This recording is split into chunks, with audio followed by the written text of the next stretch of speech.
Listo, doctores, ahora sí comenzamos. Sí, doctora. Ujú. Ok, bueno, entonces esta tarde vamos a hacer la clase de micosis cutáneas superficiales, ¿no? A ver, y ahora no quiere pasar.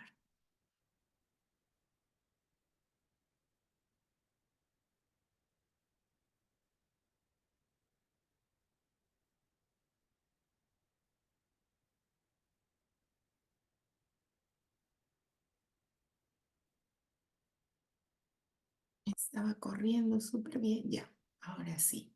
Bueno, estos son los objetivos de la clase y los temas que vamos a desarrollar. A manera de introducción, les diré que las micosis cutáneas superficiales se encuentran entre las enfermedades infecciosas más frecuentes que afectan entre el 20 y el 25% de la población mundial y constituyen la primera causa de la consulta dermatológica en el Hospital 2 de Mayo, que es donde yo trabajo, y este dato se extrapola a los diferentes hospitales de Lima y del Perú.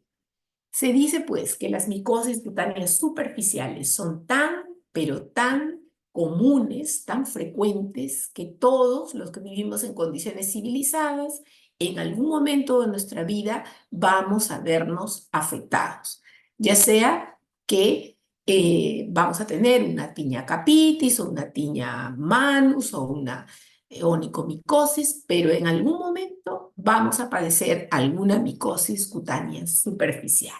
Entonces vamos a comenzar por definirlas y diremos que estas comprenden un grupo de infecciones que son producidas por distintos tipos de hongos patógenos para el hombre, pero que van a invadir las capas superficiales, vale decir, las capas queratinizadas de la piel.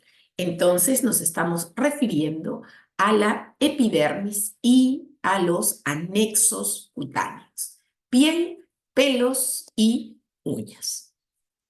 Pero ¿cómo podemos clasificar a las micosis superficiales? En dos grandes grupos. Un grupo producido por hongos dermatofitos.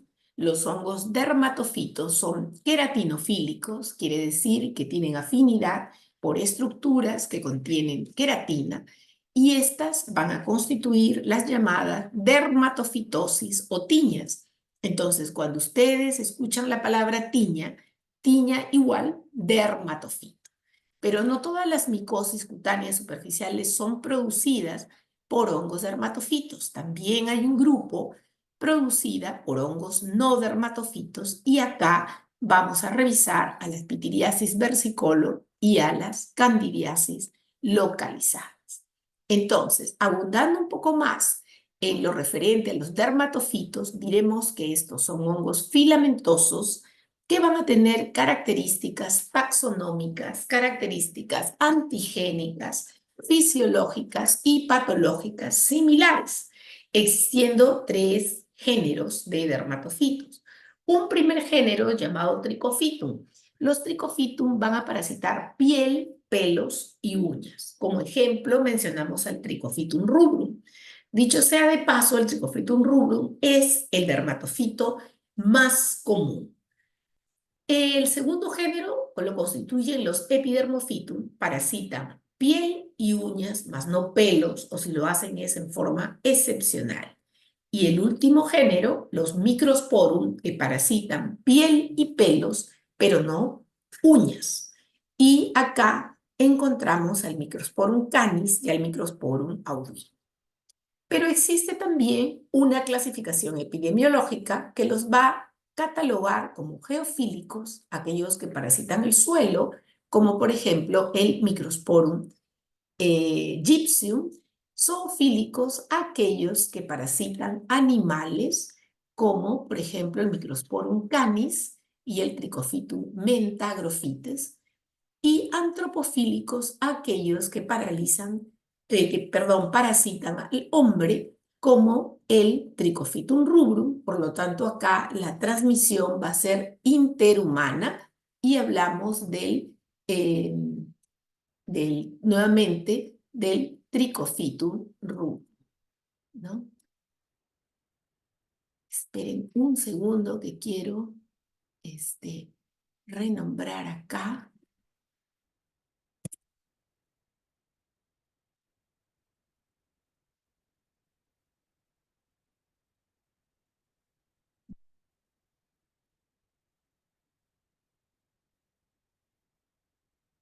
Entonces, como les mencionaba, los antropofílicos parasitan al hombre, la transmisión es interhumana y encontramos al Trichophytum rubrum y al Epidermophytum flocoso.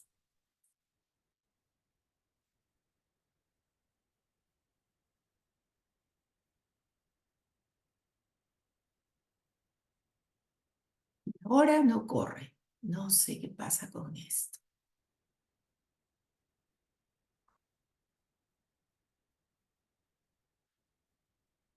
Vamos a tener que tener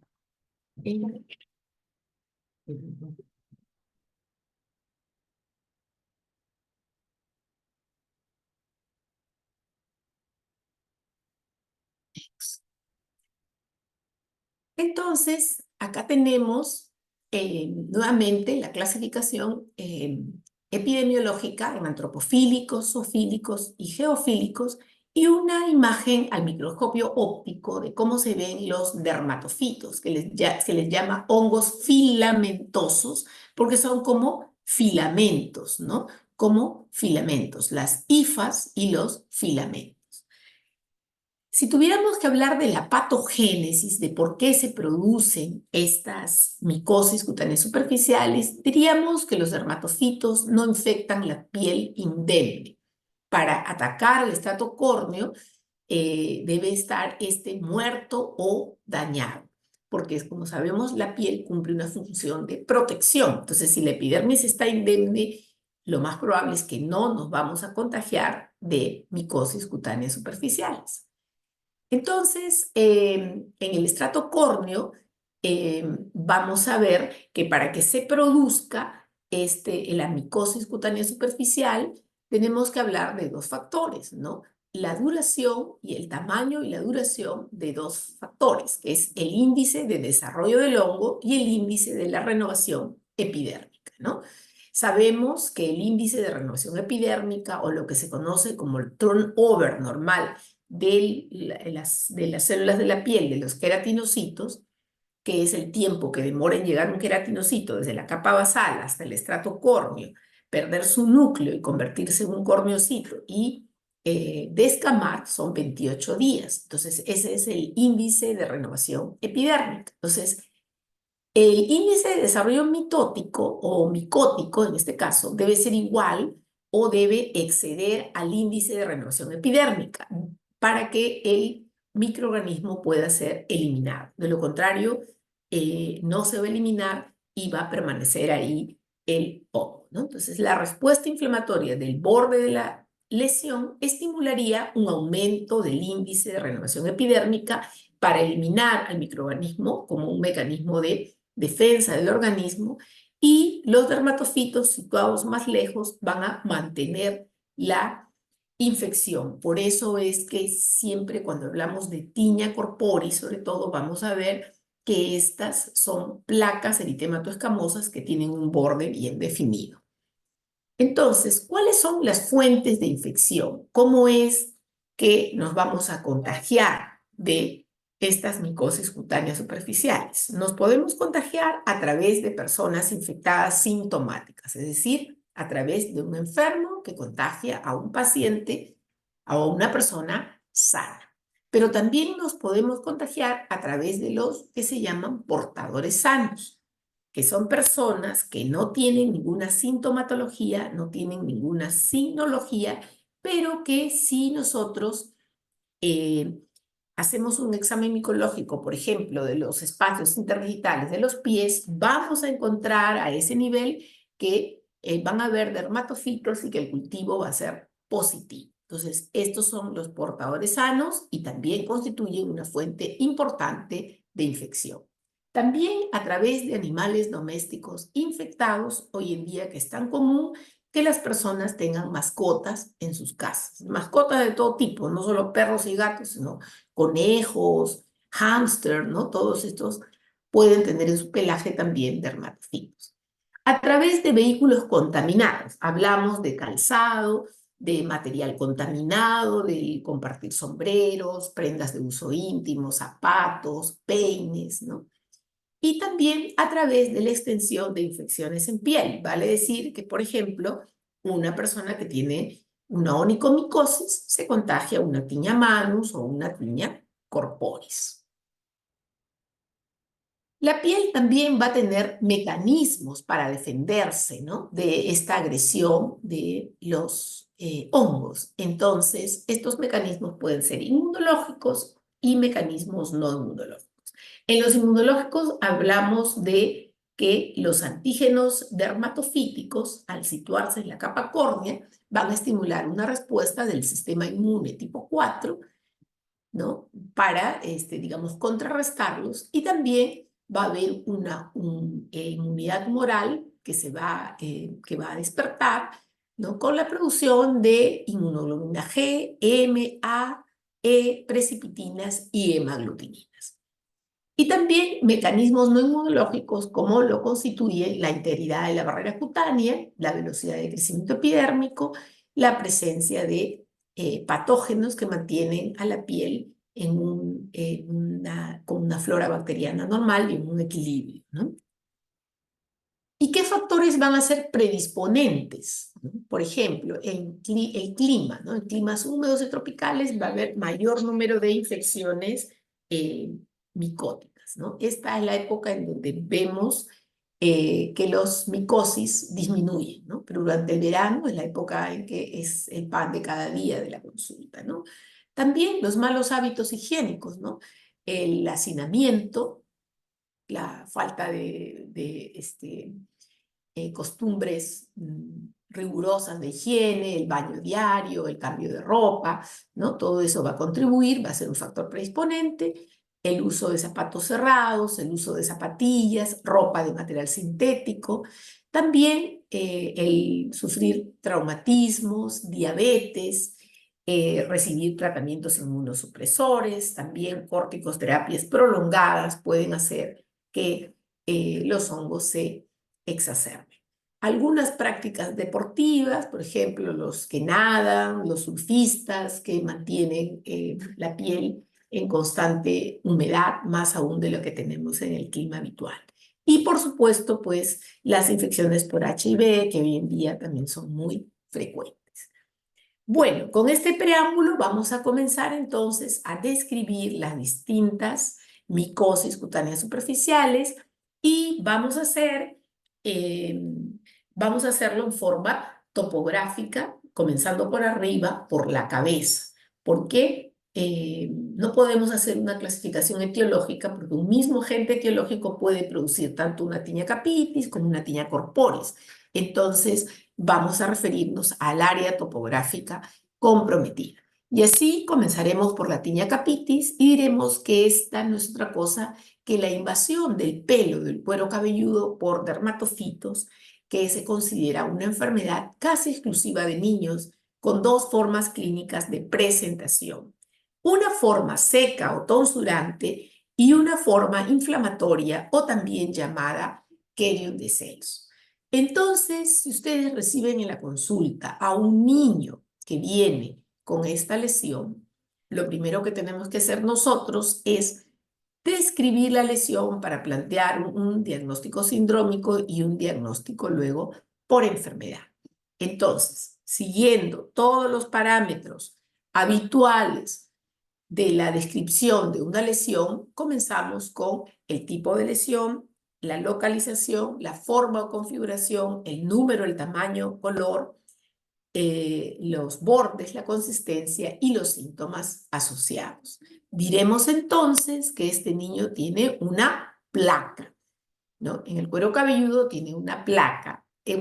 ¿Qué características tiene esa placa? Es una placa escamosa, alopécica primero, porque no tiene pelos, ¿no? Localizada en cuero cabelludo de aproximadamente, es única, de aproximadamente, de forma ovalada, de unos 8 por 6 centímetros, de bordes bien definidos y asociada a prurito intenso.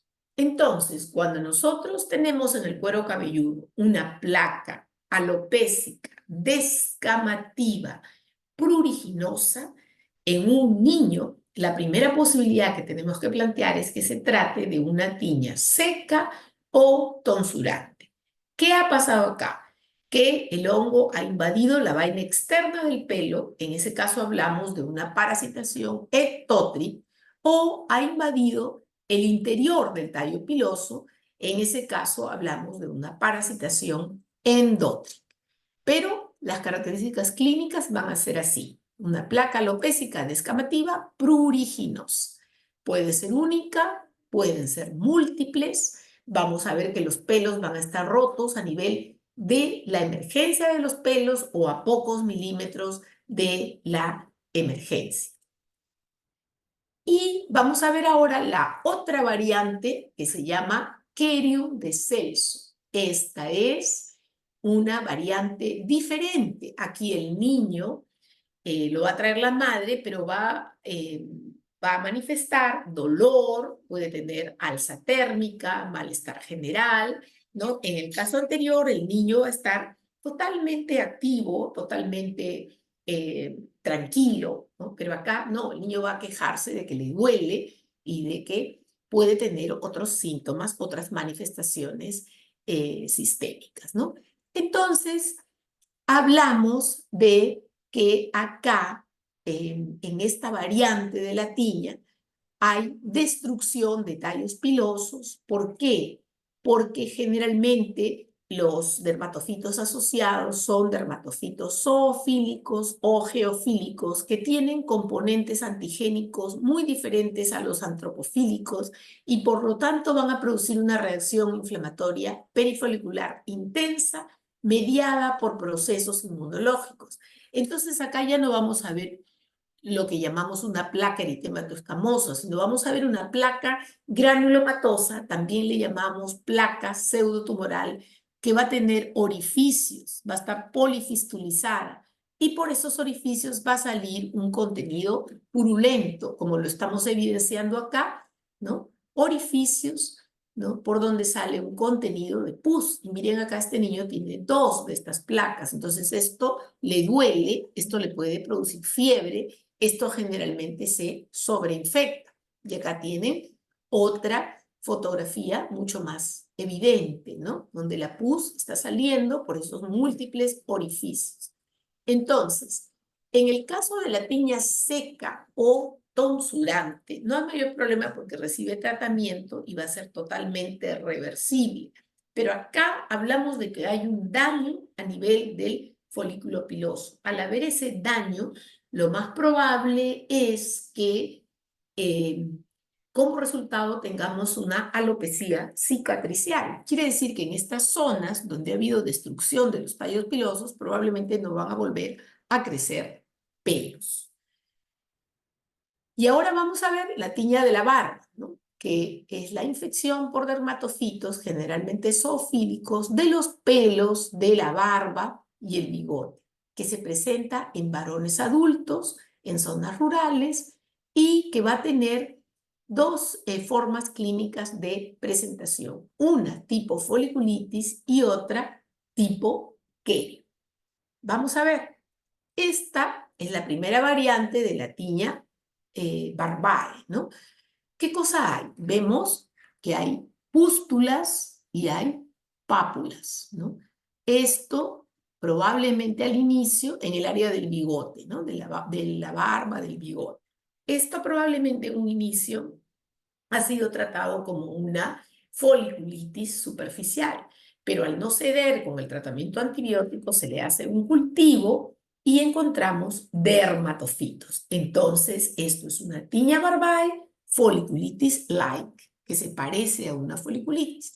Y esta es la otra variante de la tiña barbae, que como la tiña capitis también se llama Querium de Celso, porque fue Celso quien la describió, o tiña inflamatoria de la barba, ¿no? Porque lo que hay acá es una reacción inflamatoria intensa, que también destruye los folículos pilosos y que puede dejar alopecia cicatricial. Pasamos ahora a la tiña corporis. La tiña corporis es una infección por dermatofitos de la piel lampiña de la cara, del tronco y las extremidades. Lampiña significa sin pelo. ¿Cómo comienza esta infección? Como una lesión escamosa o pápulo-vesiculosa que va a crecer excéntricamente a manera de una mancha de aceite, como si ustedes colocaran una mancha de aceite en una sartén, de tal modo que el centro va perdiendo actividad y va a avanzar a través de un borde activo de progresión. Me refiero a una placa como esta, que probablemente se inició acá. Esto va yendo a la cura, pero la lesión se va extendiendo excéntricamente y tiene un borde, este borde que es más eritematoso, más papuloso, vesiculoso a veces, parece trazado por un lapicero y es a partir de allí, a partir de donde va avanzando la lesión. Igualmente acá, el centro, que es donde comienza, va perdiendo, ¿no? Y se va extendiendo, ¿no? Se va extendiendo, ¿no? Y progresa a través de ese borde activo que se llama a veces borde tricofitoide. Miren esta señora con esta gran lesión en el tronco, ¿no? En el tórax. Miren, por áreas va yendo a la regresión, sobre todo acá en la zona central, y se va extendiendo, ¿no?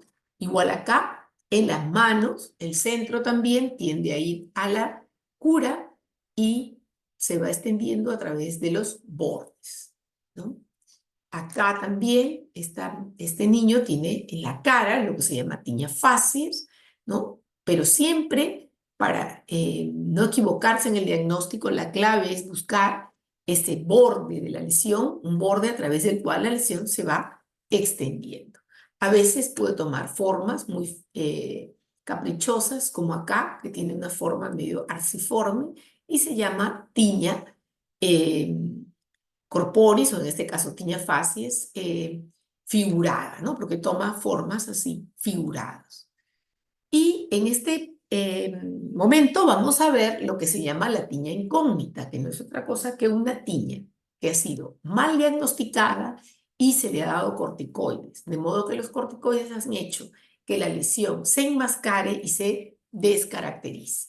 Esta es una señora que yo recibo en la consulta y viene así, con la cara llena de crema. Cuando se le pregunta qué ha usado, ella dice que ha usado clobetasol, que es un corticoide de alta potencia, que no debemos utilizar en cara, ¿no? Excepcionalmente se puede usar en la cara, pero la señora se había estado echando el corticoide. Entonces vemos que en esta zona las lesiones habían disminuido, o sea, por lo menos la rubicundez, el borde, como que había ido a la remisión, pero esto es momentáneamente porque después aumenta y lo hace con más fuerza todavía.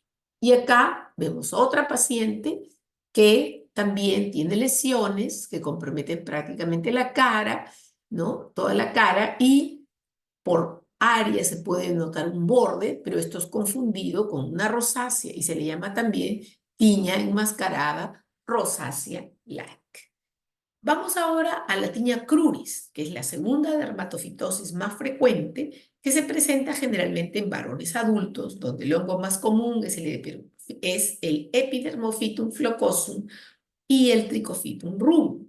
El diagnóstico diferencial se debe establecer con enfermedades que probablemente aún no conozcan, como es el eritrasma y la psoriasis invertida. Entonces, va a ser igualmente una placa eritémato escamosa que tiene un borde y en este caso localizado en el borde interno del muslo. Aquí vemos cómo, si bien la tiña cruris se inicia en el borde interno del muslo, puede extenderse hacia la zona crural, ¿no? Incluso puede ir también hacia las nalgas.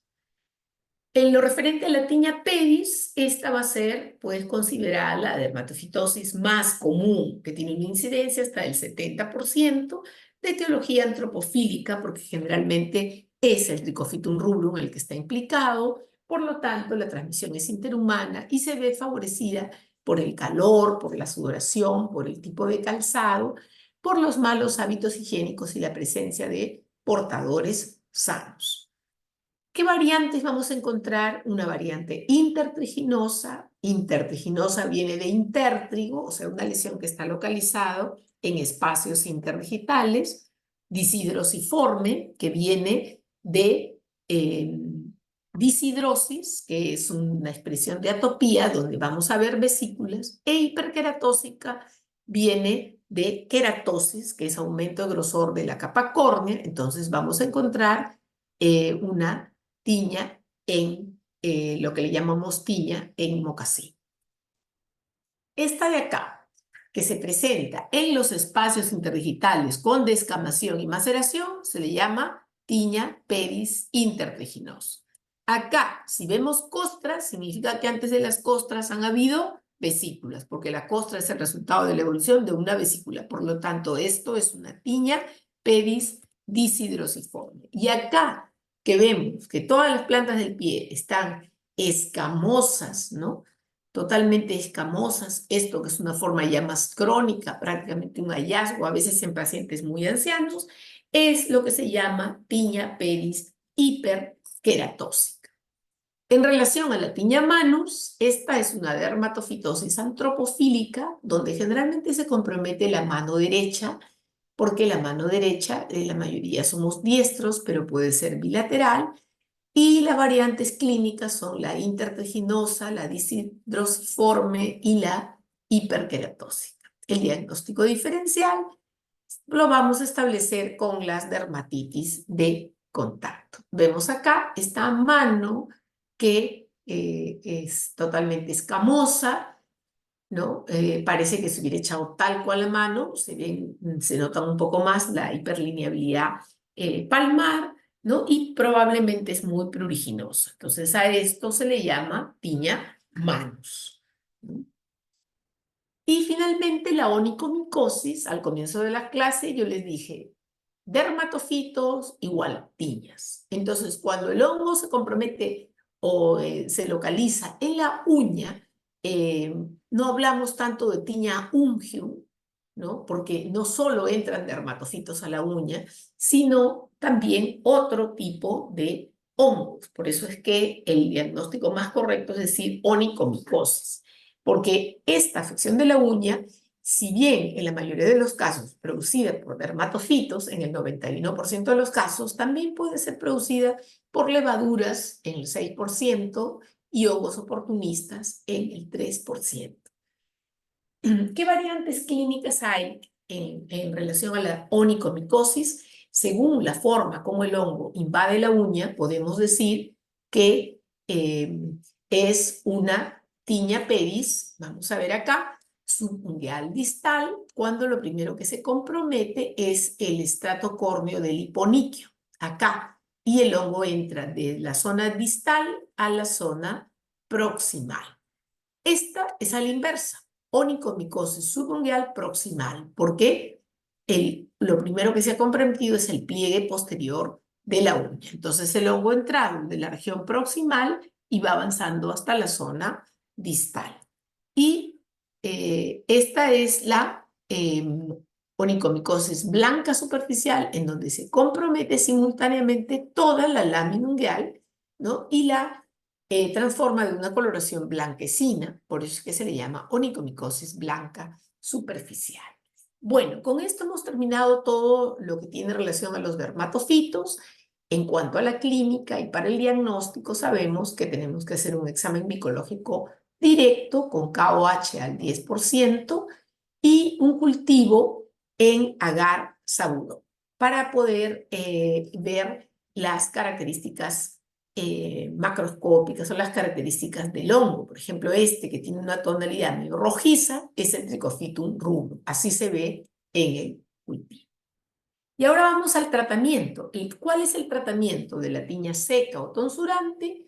El tratamiento de elección con grisofulvina de 10 a 25 miligramos kilogramo día por 8 semanas. En la actualidad casi ya no se encuentra grisofulvina, entonces usamos terbinafina de 3 a 7 miligramos kilo día por 4 a 6 semanas o itraconazol 100 miligramos día por 6 a 8 semanas. Los imidazólicos tópicos no tienen ningún valor en el caso de las tiñas de la cabeza. ¿Por qué? Porque la crema lo único que va a hacer en la cabeza es producir como una melcocha, como todo un desorden, ¿no? Con el cabello. Entonces, si queremos usar un producto tópico para la tiña capitis, lo correcto sería indicar un champú, ¿no? Pero no una crema, porque por principio de terapia tópica nunca vamos a usar cremas en piel cabelluda. Si indican, tendría que ser una loción. En el Kerion de Celso o la tiña Barbae tipo Kerion, hablábamos de que había una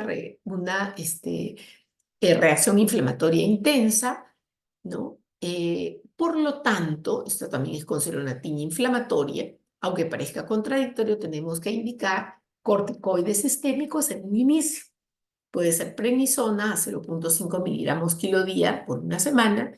Y también hablábamos de que había una polifistulización con un contenido purulento. Entonces vamos a dar antibióticos como cefalosporinas, ¿no? Y eso la primera semana.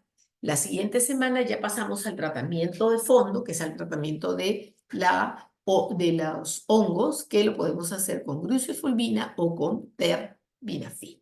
En el caso de la tiña corporis, si se trata de una lesión aislada, solamente vamos a usar imidazólicos tópicos.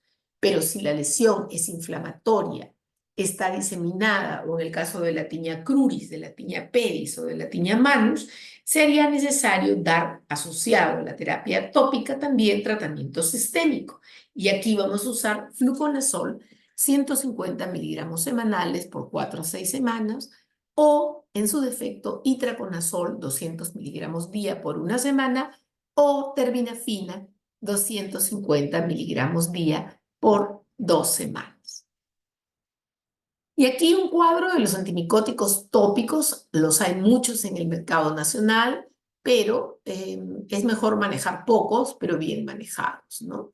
En realidad uno de los que más se manejan es econazol, y isoconazol, ¿no?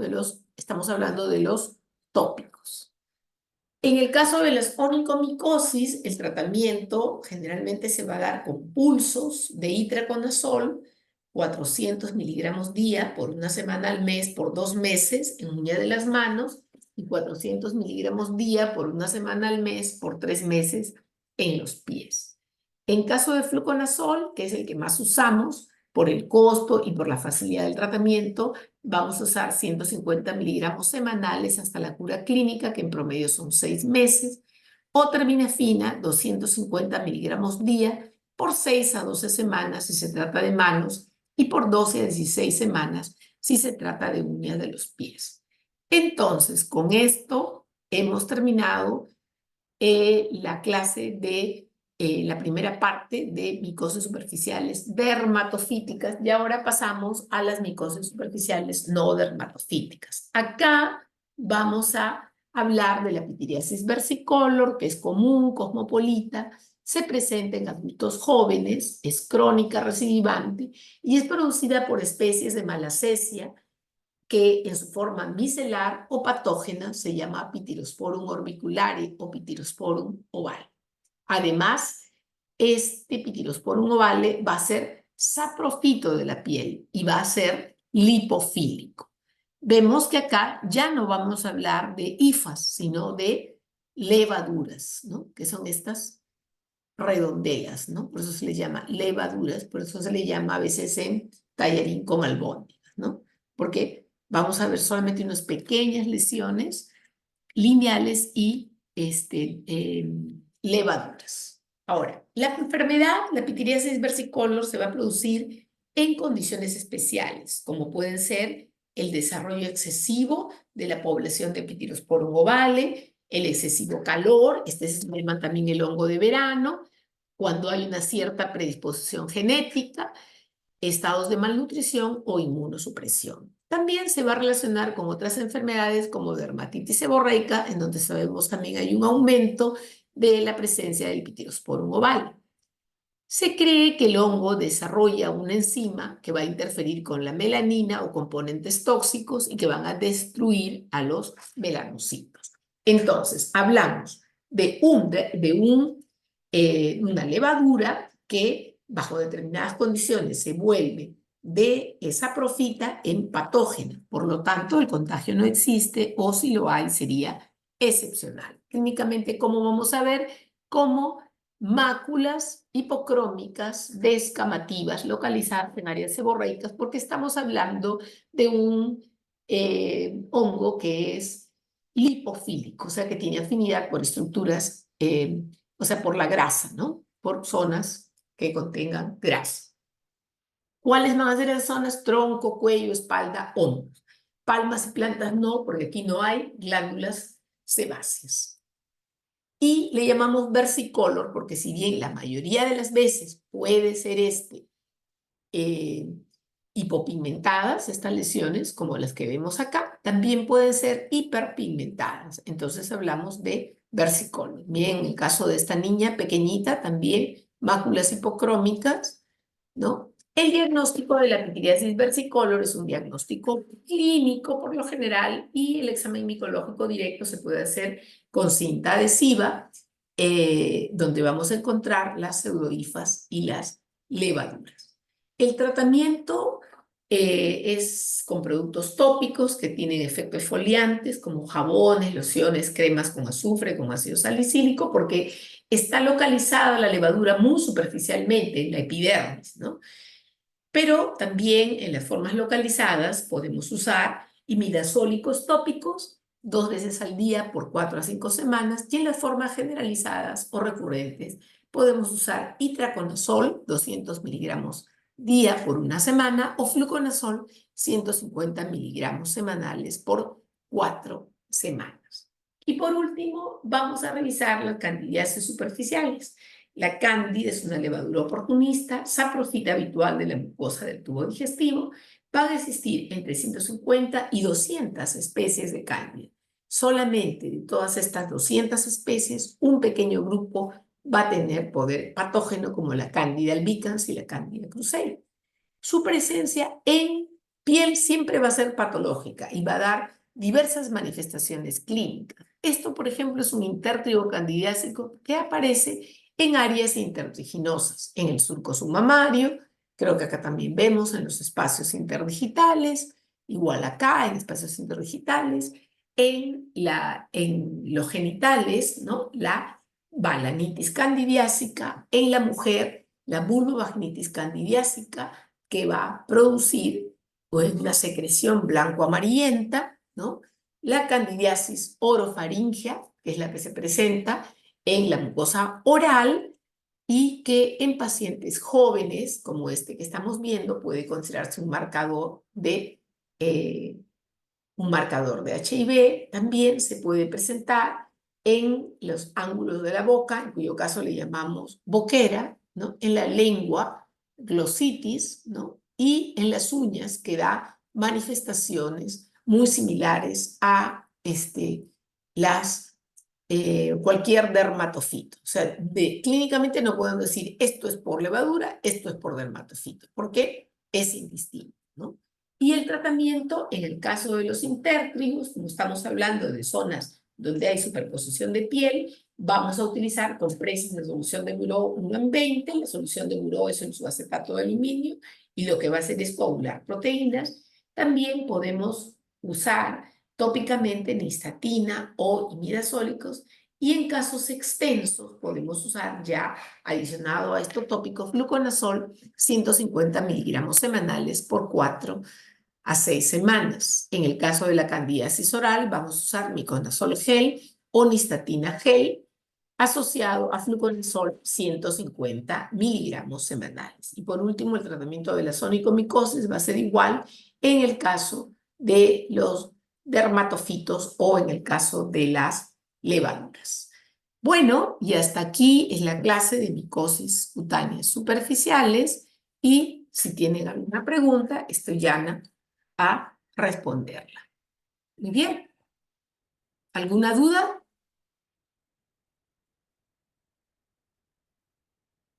Doctores,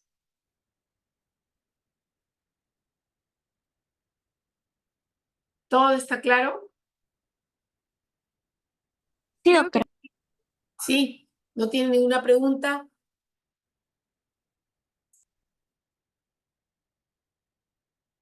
No hay preguntas. Nos vamos entonces. ¿Sí? Creo que sí, doctora, creo que todo está claro para mis compañeros. Muy bien. Entonces, estudien, pues. Estudien porque, como les dije, no necesitan ser dermatólogos para ver micosis cutáneas superficiales, ¿no? Todo médico debe saber diagnosticarla y tratarla, ¿no? Porque son muy, pero muy frecuentes. ¿Ya? Muy bien. Que tengan buena tarde. Nos vemos entonces. Muchas gracias, Muchas doctora. Buenas tardes. Ya, gracias. hasta luego. Chao. Gracias, doctora. Chao.